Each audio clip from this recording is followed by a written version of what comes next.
vedare tinokuchingamidzai zvekare kune zvimwe chirongwa pano paZim Facebook Secrets and Confessions. Tadzoka zvekare nemamwe mamessages. Regedzai tibva tapinda mumamessages edu tadzoka takakubatirai.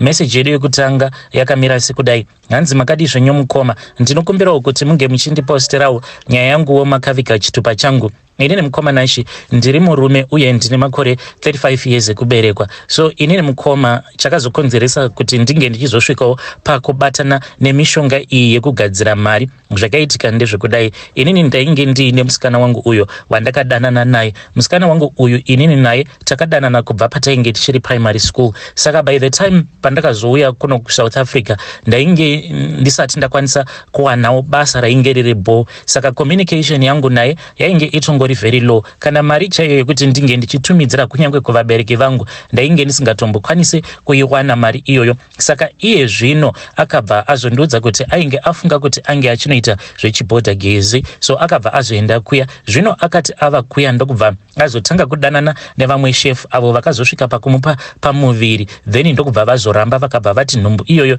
yainge isiri yavo, ndokubva azodzoka kumusha. Saka by the time iniwo ndichienda kumusha ndo paakabva azondikumbira ruregerero. Mukomana acho akati andikumbira ruregerero kudaro ndokubva ndamuregerera. But kana zvichinzi mukadzi kana akakuhurira haufaniri kuti unge uchizomuregerera. Shuwa vanhu vakataura mashoko iwayo vainge vachiziva kuti vainge vachirevei, because ndakati ndamuregerera mukoma ndokubva apinzwa mumusha akabva anditizira ndokubva ndatanga kugara naye. Hey, mukoma nashi akabva achizotanga manje kuramba ongodanana navo shefu vaya. Ko ini ndaigozivei sezvo ndainge ndakakasika ndikadzoka kuno kukujoni, because tainge takavimbisana kuti kana mwana ati yarukei then tobva tachizozama kuita umwe mwana. Makore acho iwawo kwainge kusina zvose izvi zvekuti kana wafunga kuya kujoni unongomhanya wobva wanotora passport. Makore acho iwayo waikwanisa kutomerera passport for more than 2 years kuti inge ichizobuda. Saka ini nenzira dzangu dzandainge ndichishandisa pose pandainge ndichiuya kuno kukujoni zvekare ndichizodzokera tainge tichingoshandisa double up yoga tichisangana nemaguma vamwe vakadzi taitovaona vachitorepewa. Saka ndakabva ndaona kuti ndinge ndichiuya nemukadzi nenzira dzangu idzi double up zvainge zvisingaiti. Ndokubva ndati iwewe chimira nditange ndamboenda kujoni then ndichazodzoka. So iye pandakangomusiya aripo pamusha pevabereki vangu akangoramba achingoenderera mberi achingohura kusvika apamwa zvekare imwe nhumbu. At that time mukoma akabva azondikumbira kuti ndige ndichidzoka ndokubva anyepedzera kurwara. Iniwo kondaigozivei ndokubva ndazomhanya ndichidzokera kumusha ndokubva ndanodhidha munhu ndisingazivi kuti munhu uyu wandainge ndichidhidha ainge atori nepamuviri zvake. So paakazondiudza kuti ainge abatira pamuviri, iniwo mukoma ndakabva ndazongobhilivha kuti zveshuwa nhumbu iyoyo yainge iri yangu. Ndikabva ndatomboita sekunge ndainge ndichinetsana naye because ainge achiri kuyamwisa panguva yacho iyoyo. But amai vangu vakabva vati musiye, because iye nekuda kwekuti akamitisiwa saka ari kuda kuzama kuti ange achikupa mwana kusimbisa marriage yake zvaari kuita izvi kukuzvarira. Saka musiye ange achikuzvarira. Ndikatofara paya because musikana wangu ndainge ndichimuda. So mukomanashi nhumbu iya yakazoti yazvarwa. Saka ndakatoenda kumusha. But chinhu chakandishamisa mukoma ndechekuti pamazita apa takanetsana zvisingaiti nekuda kwemazita, because ndaiti ndikafona ndaibva ndamuudza kuti mwana kana kabuda ari mukomana ndikuda kuti ange achitumidzwa zita rasekuru vake vanova vari baba vangu. Ndikabva ndati kana mwana kana kuri konzi iye achabuda ari musikana ndikuda kuti tinge tichimutumidza zita rasisi vangu avo first born vemumhuri mandakaberekerwa inini kana kuti amai vangu. But mukomanashe ndichizonosvika kumusha mwana ndokubva ndatonzwa kutoti ainge atopiwa zita, ende zita racho kuti rakabva nepi mukoma panguva yacho iyoyo ndainge ndisati ndaziva izvo. Shefu vaya ndo vainge vatomuudza kuti vainge vachida kuti iye ange achizotumidza mwana iye zita rekuti kudii. Ndakaenda paya mukoma ndokubva ndagamuchira mudzimai wangu. Zvino takazoti tasvika pamusha mwana agoti orwara. Mwana akarwara mukoma ndokubva aita mazuva anokwana iwo kuita 4 kusvika mwana arukutika because ainge asingagoni kuyamwa, achiramba kuyamwa. Usiku tainge tisingarari, ndaingorara usiku hwose ndakangomira ndichingosvusvudzira mwana because aikwanisa kuchema zvekuti aisvika pakushoshoma izwi achingochema. Aiti akamborara then paizomuka zvekare aibva atanga futi kuchema, then ndokubva amai vangu vazotanga kunyumwa kuti there was something that was wrong. Sezvo uyu ainge ava mukadzi wangu, iye vabereki vake vainge vari vavakidzani vedu, saka amai vangu vakabva vazoenda ndokubva vazonotaura nevabereki vemudzimai wangu sezvo vainge vari vavakidzani. Vakaenda kuya ndokubva vatanga kutaurirana. Saka nyaya yainge iripo ndeyekuti sezvo ivo vainge vari vanhu vakuru, vainge vatoona kuti there was something that was wrong. Mwana uyu ainge apindwa, mwana uyu ainge auyiwa naye ainge asiri wemumusha. Ende zvechokwadi mukoma ndo chainge chitori chokwadi, ende ichocho ndo chainge chitori chokwadi. Saka zvakazoitika ndezvekuti amai vakabva vazoti mwana uyu taifanira kuti tinge tichifamba naye, ndokubva tafamba naye, but mukadzi wangu tainge tisina kumuzivisa because vakangoti vachingobva ikoko vakabva vati vanhu ava vanokwanisa kutongwadza mwana wavo, isusu tava kutofanira kuti tinge tichifamba naye. Saka amai vakangoti vachingosvika ndokubva vandidana kubedroom kwavo, ndokubva ndataura navo ivo nababa zvekare nehanzvadzi dzangu. Ndokubva ndatinda ndikanotaura nemudzimai wangu ndikabva ndati marwariro ari kuita mwana awa, tamboenda naye kuchipatara, but there is nothing that is changing. Mwana uyu tikufanira kuti tinge tichienda naye kuti vamwe madzibaba. Ndokubva tazobuda paya. Saka inini nemukadzi wangu takabuda tichita sekunge tainge tichienda kuna madzibaba, then vabereki vangu vainge vachitevera zvavo vari kumashure. Ndokubva ndazodarikira pamba pamadzibaba vaya nekuti tainge tichida kuenda pamba peimwe n'anga iyo yatainge tichiziva kuti yainge iine mukurumbira. Mukoma takabva tazokona ndokubva tazopinda pamba paya pen'anga, ndikabva ndazomuudza kuti ndainge ichida kungonzwa kuti chii chainge chichikonzera kuti mwana uyu arambe kuyamwa, ende ndainge ndava kutya kuti mwana uyu anokwanisa kufa. Iye akangopanika, but tikabva tapinda paya. Takati tichipinda paya then ndokubva tazonzi inini ndaifanira kuti ndinge ndichizomirira vabereki vangu because sekuru vaya vainge vatoona kuti painge paine nyaya. Then vabereki vangu vakazoti vasvika nehanzvadzi dzangu, ndokubva tachizopinda mumatare muya. Mukoma ndakabva ndazopiwa chimwe chainge chakaita chiplate chakaita kunge chimbiya chainge chiine fodya chainge chiine bute rainge ririmo rakaiswa muzvipepa. Ndikabva ndazonzi ndinge ndichitora chipepa 1, ndokubva ndazotora chimwe chiplastic, ndikabva ndazonzi ndinge ndichipfugama. Mukoma ndakati ndapfugama paya, ndikabva ndazonzi ndaifanira kuti ndinge ndichiteura kuvadzimu, then ndichitangira pana baba vangu kuzonosvika pana tateguru vangu. Ndakabva ndataurawo mazita emadzisekuru angu awo andainge ndichiziva. Mukoma nashi ndakati ndazonzi ndinge ndichiteurira mwana wangu uyu ainge achirwara. Ndakati ndatanga kuteurira mwana uya ndakamubata mumaoko, sekuru vaya vakabva vazoita sekunge vainge vagarwa vachitaura sekunge ivo vainge vari sekuru vemwana uyu wandainge ndakabata. Zvinhu zvekuti zvakandivhundutsa mukoma. Vakabva vatanga kundibvunza kuti ko ini ndainge ndimbori aniko uyo ainge achiteurira mudzimu wavo. Ndokubva vatotaura nemutupo. Ndakabva ndatarisa mukadzi wangu, ndokubva ndaona kuti ainge ava kunyara. Saka akabva azobvunzwa nasekuru vaya kuti naiweko mutupo uyu wataurwa unouziva here mutupo iwoyo? But ivo sekuru ava vainge vatoziva gemu rose rainge rakatambwa nemukadzi wangu uyu, vainge vachingomubvunza, but akabva aramba kupindura, akabva ati mwana uyu ainge ari mwana wangu. Saka vakabva vazondipa kapu yainge ine mvura yainge ine mvura iyo yainge yakazanganiswa nemushonga. Vakabva vati kana ari mwana wangu kunomunwisa mvura ainge achazobvuma kuti vakabva vazondipa kapu iyo yainge ine mvura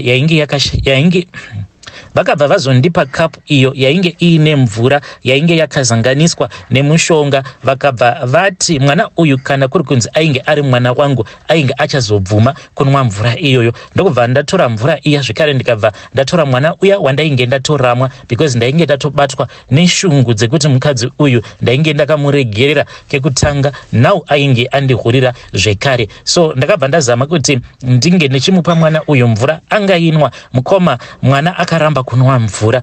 Then vakabva sekuru vaya vakabva vazoti ivo amai vacho vange vachimutora because iye ainge achiti sekuru zvinhu zvamuri kuita hazvisi fair nekuti mwana uyu atova nemazuva achiramba mukaka, kana kuri kunzi mwana uyu anoramba mukaka munoreva kuti mwana angazobvuma here kunwa mvura.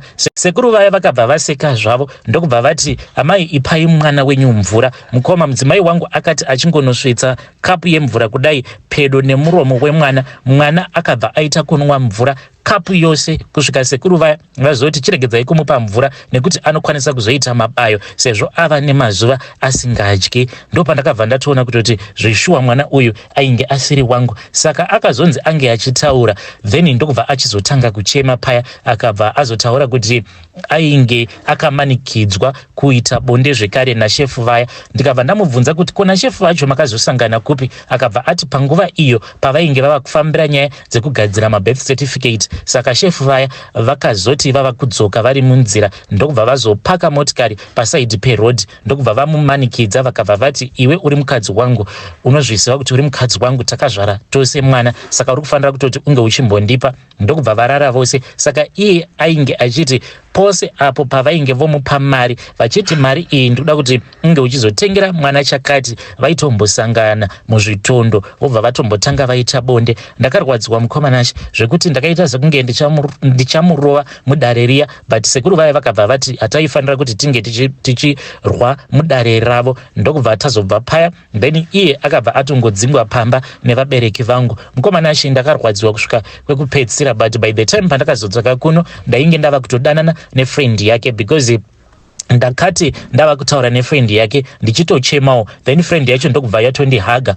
Ndikatoona kutoti saka munhu uyu iye anotondidawo, ndokubva tatotanga kutodanana. Saka ndakabva ndazosiya ndamutizisa pamba. Hei, ndichidzoka kuno mukoma, vanhu ava manje zvavakazoita vakabva vazondigadzira, ende ndinotoshaya kutoti daka ravo neni rainge riri daka rei, nekuti mwana wavo uyu ainge akandihurira panguva iyo yatainge tisati tatanga kugara tose. Then ndikabva ndamuregerera ndokubva ndabvisawo izvo zvishoma zvandainge ndiinazvo, then ndamutora mwana wavo nemwana wake uyo ainge achiri kacheche, akabva auya mumusha medu ndikabva ndamugamuchira, then akabva azondihurira zvekare. Ndokubva ndachizomuramba ndikabva ndamupa gupuro, ndikabva ndati ndinokuda but handichakwanise kuti ndinge ndichingoramba ndichikuda because already game yacho yatova 2-0, saka hazviite.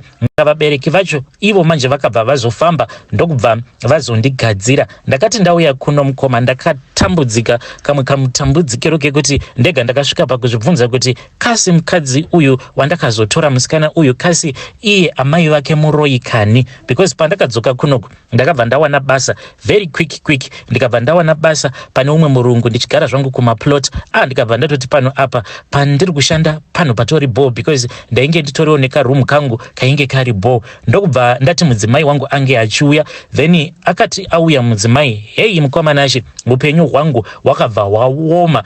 Mudzimai akati auya upenyu hwangu hwakabva hwaoma kusvika pekupedzisira mukoma, zvekuti ndakazvibvunza mibvunzo yakati wandei kuzonosvika murungu achindidzinga basa. Murungu akati andidzinga basa, ndokubva ndazoenda ndikabva ndazonotaura neumwe murungu uyo ainge aine rimwe plot apo painge pachiita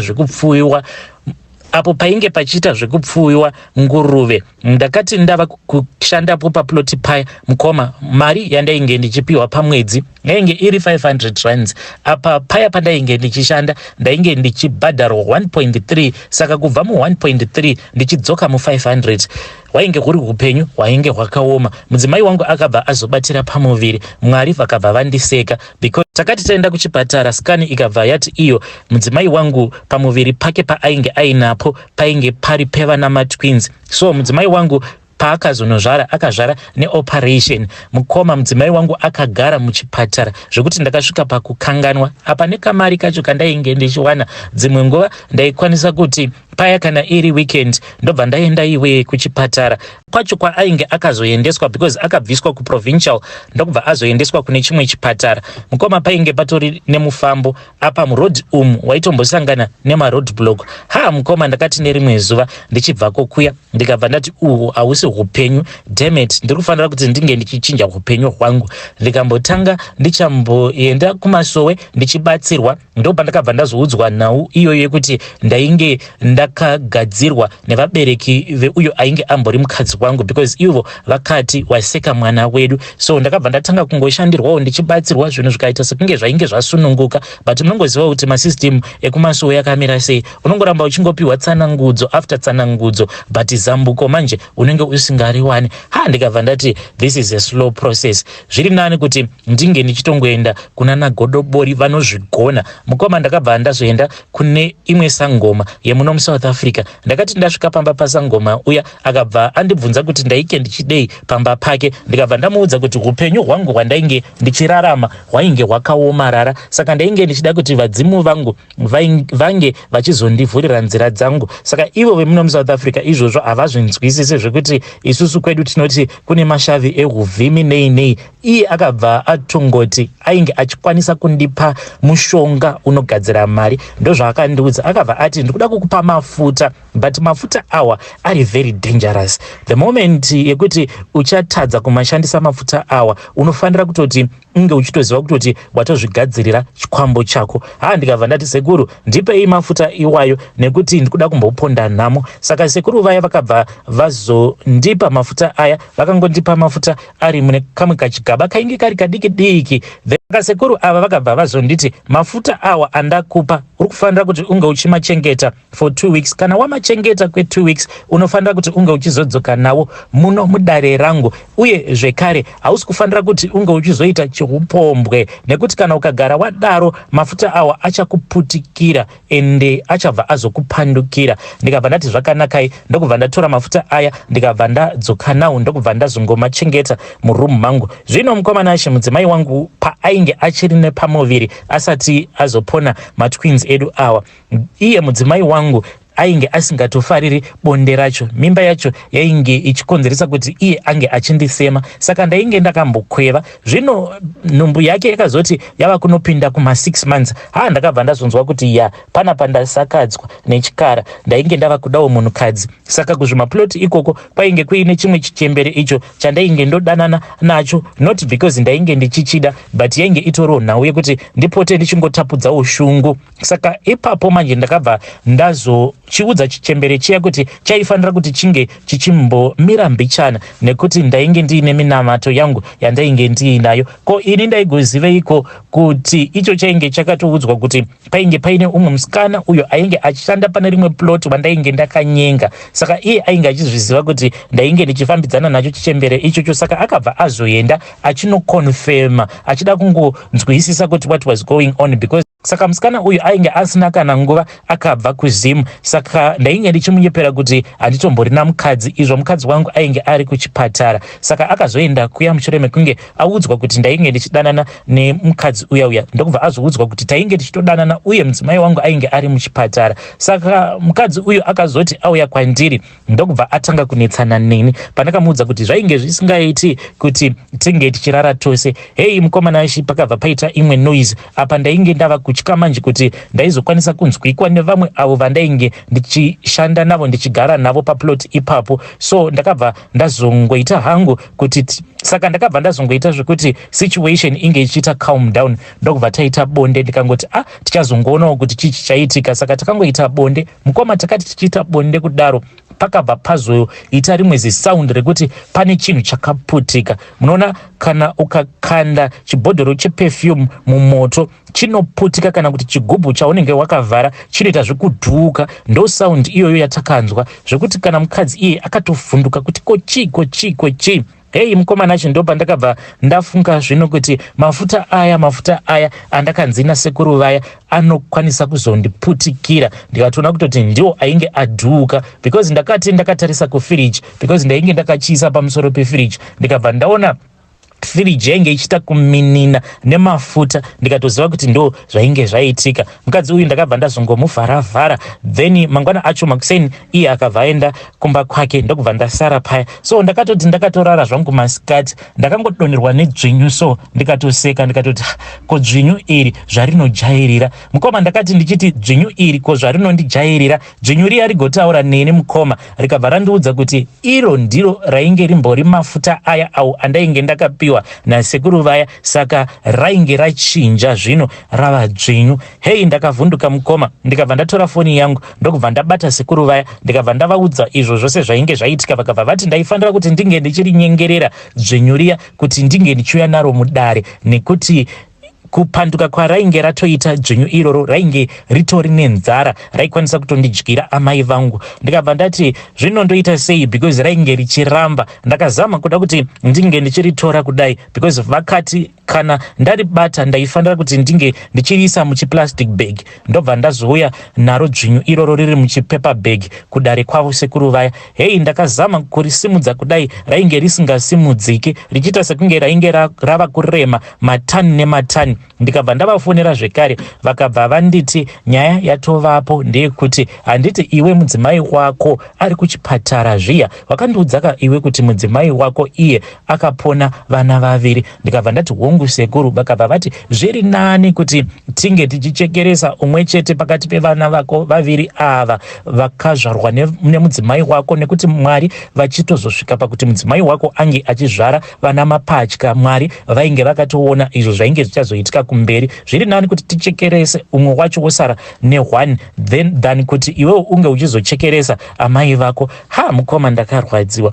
Ndakabva ndazochekeresa uyo musikana, because ndakabva ndati mwana musikana haana basa. So ndakangoti ndichingopa sekuru vaya mvumiro yekuti vange vachiudza dzvinyu iri kuti ringe richienda kunouraya mwana wangu. Mukoma, ndaitoritarisa kudai richigutsurira musoro, richiratidza kutoti rainge ritori bhizi richitoyamwa ropa remwana wangu. Then mudzimai ndokubva azonditextera message, akabva ati baba boy kuno kukwashata.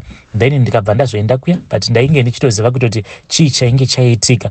Then ndikabva ndazoudzwa kuti umwe mwana ainge akashaika the previous night. Tikabva taita burial yacho, ndokubva azogara zvekare muchipatara, because vainge vava kutya madoctors kuti umwe uyu zvekare anokwanisa kuzofa. Saka vakabva vati vainge vachida kumumonita.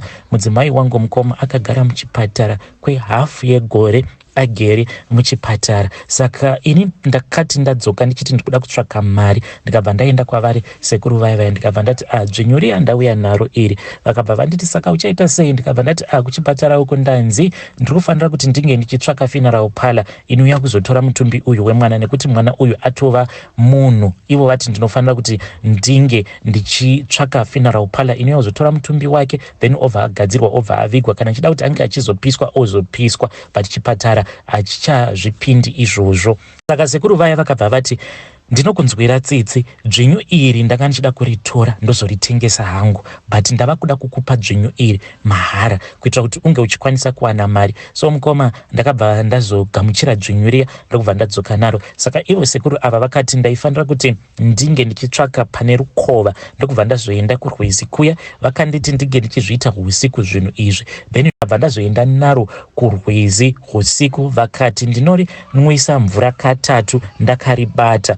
Zoti ndasvika pamba, dzvinyu iri mukoma rainge rakaita kufutisa dumbu kudai nemvura iya iyo yarainge ranwa. Then ndokubva rachizotanga manje kubukura, raiti rikabukura mvura. Then ndobva ndatoona kutoti kuinga wani zvapatova nechitutu chemari. Saka mari idzi dzainge dzichibuda ari ma1000 kudzamara ndaona kuti dzvinyu iri rainge rabukura mari inokwana iyo kuita 15,000. Sekuru vaya vakabva vandifonera, vakabva vati vainge vaona zvose zvainge zvaitika. Vakabva vati ndaifanira kuti ndinge ndichitora mari iyoyo ndinge ndichinoviga mwana wangu. So ndozvandakabva ndazoita ipapo mukoma. Mudzimai akatondibvunza kuti ko mari makaiwana. Saka mudzimai wangu akatondibvunza kuti ko mari maiwanepi. Ndikabva ndamunyepera kuti ndainge akapiwa mari iyoyo namachonesa. By the time mudzimai wangu paakazobuda muchipatara akatoshamisika.